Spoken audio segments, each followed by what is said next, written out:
Hello my dear friends, welcome to movie Hunter YouTube channel. So friends, আজকে আমি একটি বাংলাদেশের মুভি নিয়ে আলোচনা করব, যেটি হচ্ছে রাজকুমার। 2024 সালে একটি বাংলাদেশি রোমান্টিক ড্রামা চলচ্চিত্র, যেখানে প্রধান চরিত্রে অভিনয় করেছেন শাকিব খান ও কোর্টনি কফি। এটি পরিচালনা করেছেন হিমেল আশরাফ। সিনেমার মূল গল্প আবর্তিত হয়েছে প্রেম, পরিবার, আত্ম অনুসন্ধান এবং একজন তরুণের নিজের মায়ের খোঁজে আমেরিকায় পাড়ি জমানোর গল্প। মুভির শুরুতে আমরা দেখতে পাই গল্পের নায়ক শ্যাম হক, যিনি গ্রামের সবাই রাজকুমার নামে চেনে। ছোটবেলায় তার মা তাকে ছেড়ে চলে যান এবং তার বাবা আব্দুল গনি মিয়া একাই তাকে বড় করেন। কিন্তু মায়ের অনুপস্থিতি সবসময় স্যামের জীবনে একটা অপূর্ণতা তৈরি করে। ছোটবেলা থেকে স্যামের কৌতূহল, তার মা কোথায়, কেন তিনি তাকে ছেড়ে গেলেন। বড় হওয়ার পর সে জানতে পারে যে তার মা এখন আমেরিকায় আছেন। তখন থেকেই তার একমাত্র স্বপ্ন আমেরিকায় যাওয়া এবং মায়ের সঙ্গে পুনরায় মিলিত হওয়া। স্যামের স্বপ্ন সত্যি করতে গেলে অনেক বাধা আসে।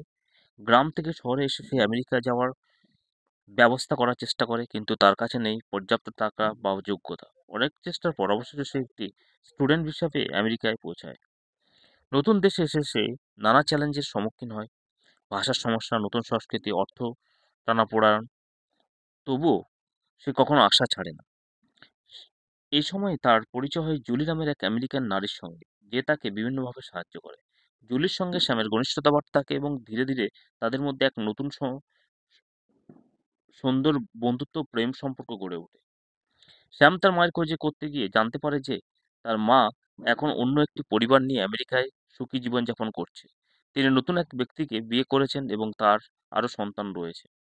এই সত্যটি জানার পর স্যাম মানসিকভাবে ভেঙে পড়ে। তার মনে প্রশ্ন জাগে, মা কি তাকে ভুলে গেছেন? তিনি কি সত্যিই তাকে ভালোবাসতেন? এই সময় জুলি তাকে সান্ত্বনা দেয় এবং বলে যে হয়তো তার মায়ের ও কিছু কারণ ছিল যা তাকে বাধ্য করেছিল সন্তানকে ফেলে যেতে। স্যাম একসময় সিদ্ধান্ত নেয় যে সে তার মায়ের সামনে দাঁড়াবে এবং সত্য জানতে চাইবে। অবশেষে একদিন স্যাম তার মায়ের সামনে হাজির হন। মা প্রথমে তাকে চিনতে পারে না, কিন্তু যখন স্যাম তার শৈশবের স্মৃতিগুলো মনে করিয়ে দেয়, তখন মায়ের চোখে জল এসে যায়। মা তার অতীত ভুলের জন্য ক্ষমা চান এবং বলেন, আমি তোমাকে কখনো ভুলিনি আমার সোনা, কিন্তু জীবনে আমাকে কঠিন সিদ্ধান্ত নিতে বাধ্য হয়েছিল। শ্যাম্যও বুঝতে পারে যে তার মায়ের কিছু সীমাবদ্ধতা ছিল। অবশেষে মা ও ছেলের মধ্যে একটি আবেগপূর্ণ পুনর্মিলন হয়। এদিকে শ্যাম বুঝতে পারে জুলিই তার সত্যিকারের ভালোবাসা। যাই হোক, মুভিটির ক্লাইম্যাক্স খুবই আবেগঘন। যদিও এখানে মা এবং ছেলের একটি মিলন হবে, কিন্তু সেখানে বাধা হয়ে দাঁড়াবে জুলির সঙ্গে পরিচিত এক ব্যক্তি, যিনি স্যাম এর প্রাণঘাতী হামলা তার উপরে করবে।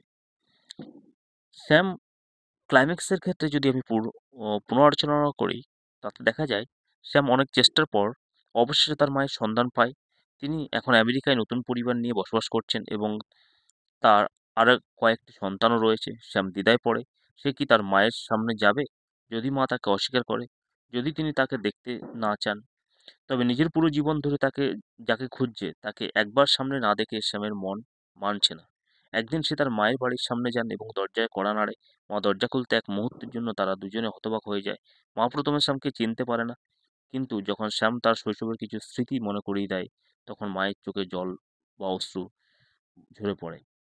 মা কাঁদতে কাঁদতে শ্যামের হাত ধরে বলেন, আমি তোমাকে কখনো ভুলে যাইনি আমার সোনা, কিন্তু পরিস্থিতি আমাকে বাধ্য করেছিল তোমাকে ছেড়ে যেতে। আমি জানি তুমি আমাকে কখনো ক্ষমা করবে না, তবুও আমি তোমার কাছে ক্ষমা চাই। শ্যামের মনে তখনও অভিমান ছি- তখন অভিমান ছিল, কিন্তু সে অনুভব করে যে তার মাও কষ্ট পেয়েছে। এক আবেগঘন মুহূর্তে মা ও ছেলে একে অপরকে জড়িয়ে ধরে। এদিকে জুলি দূর থেকে এই দৃশ্য দেখে সে বুঝতে পারে সে শ্যামের জীবনে এখন নতুন একটি অধ্যায় শুরু করেছে। শ্যাম তার মাকে পেয়েছে, কিন্তু সে কি তার অতীতের দুঃখ ভুলে নতুন জীবনে শুরু করতে পারবে? চলচ্চিত্রের শেষ দৃশ্যে দেখা যায় শ্যাম তার মায়ের পাশে দাঁড়িয়ে এবং জুলির হাত ধরে ভবিষ্যতের দিকে এগিয়ে যাচ্ছে, যেন এক অতীতের সমস্ত কষ্ট পেরিয়ে কিন্তু ওইদিকে এক দুষ্কৃতী, যার সঙ্গে জুলির পরিচয় রয়েছে, সে শ্যামকে গুলি করে এবং গুলিবিদ্ধ অবস্থায় সে তার মায়ের দিকে তাকিয়ে থাকে।